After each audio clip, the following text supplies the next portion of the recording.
जवार नदीम के call records check करते हुए वहाब दुर्रानी के फार्म हाउस तक पहुंच जाता है। तभी वहाब दुर्रानी जवार को देखता है तो पारस के सर पर पिस्टल रख देता है और चीख कर कहता है, बस एक कदम और आगे बढ़ाया तो पारस की जान चली जाएगी। ये देखकर जवार रुक जाता है, लेकिन उसकी नजरें वहाब पर टिकी रहती हैं। वो सख्त लहजे में कहता है, तुम बहुत बड़ी गलती कर रहे हो, इस हरकत का अंजाम तुम सोच भी नहीं सकते। इसी दौरान वहाब के कुछ और बंदे पीछे से आकर जवार को पकड़ लेते हैं। वहाब फौरन पारस को अपनी गाड़ी में बिठाता है और फार्म हाउस से निकल जाता है। जैसे ही उसकी गाड़ी दूर होती है, जवार अपनी ताकत से गुंडों की गिरफ्त से निकलता है और सबकी जबरदस्त पिटाई कर देता है। तभी वो फौरन सिकंदर को फोन करता है और कहता है, वहाब यहाँ से निकल चुका है, मैं उसके मोबाइल की लाइव लोकेशन तुम्हारे पास भेज रहा हूँ, हर सेकंड उसकी मूवमेंट ट्रैक करते रहना। ये कहकर जवार अपनी गाड़ी स्टार्ट करता है और पूरी रफ्तार से वहाब का पीछा शुरू कर देता है। कुछ देर बाद हाईवे पर उसकी नजर वहाब की गाड़ी पर पड़ती है। जवार फौरन अपनी गाड़ी उसके आगे लगाकर रास्ता बंद कर देता है। वहाब भागने की कोशिश करता है, लेकिन जवार उसका गिरेबान पकड़ लेता है और उसकी बुरी तरह पिटाई करता है। फिर पारस को महफूज अपनी गाड़ी में बिठाता है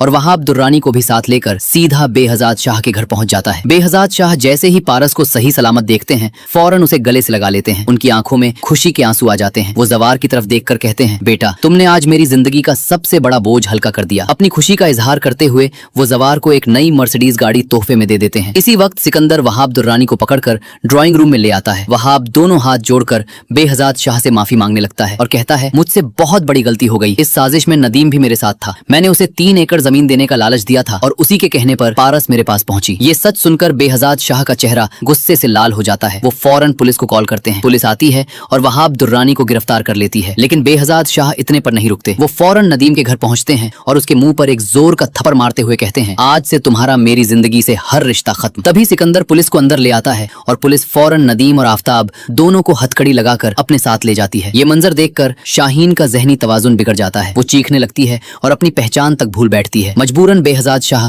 अपनी बहन को मेंटल एसाइलम में दाखिल करवा देते हैं ताकि उसका इलाज शुरू हो सके। कुछ दिन बाद जवार बेहजाद शाह से मिलने आता है और कहता है, मैंने अपने वालिद से वादा किया था कि उनकी तबीयत ठीक होते ही मैं रेशम से निकाह करूंगा। मैं अपना वादा नहीं तोड़ सकता। बदकिस्मती से पारस ये बात छुप कर सुन लेती है। उसका दिल टूट जाता है। गुस्से और दुख में वो अपनी हथेली काट लेती है। घर वाले फौरन उसे हॉस्पिटल ले जाते हैं। वहाँ पारस रोते हुए बेहजाद शाह से कहती है, बाबा मैं जवार से मोहब्बत करने लगी हूँ, मैं उसे किसी और का होता हुआ नहीं देख सकती। अगले दिन बेहजाद शाह जवार को सारी हकीकत बता देते हैं कि पारस उससे दिल से मोहब्बत करती है। ये सुनकर जवार गहरी सोच में डूब जाता है। एक तरफ उसके वालिद से किया हुआ वादा है और दूसरी तरफ पारस की मोहब्बत। तो दोस्तों आपको क्या लगता है, क्या जवार अपना वादा निभाकर रेशम से निकाह करेगा या फिर पारस की मोहब्बत को अपना लेगा? अपनी राय कमेंट्स में जरूर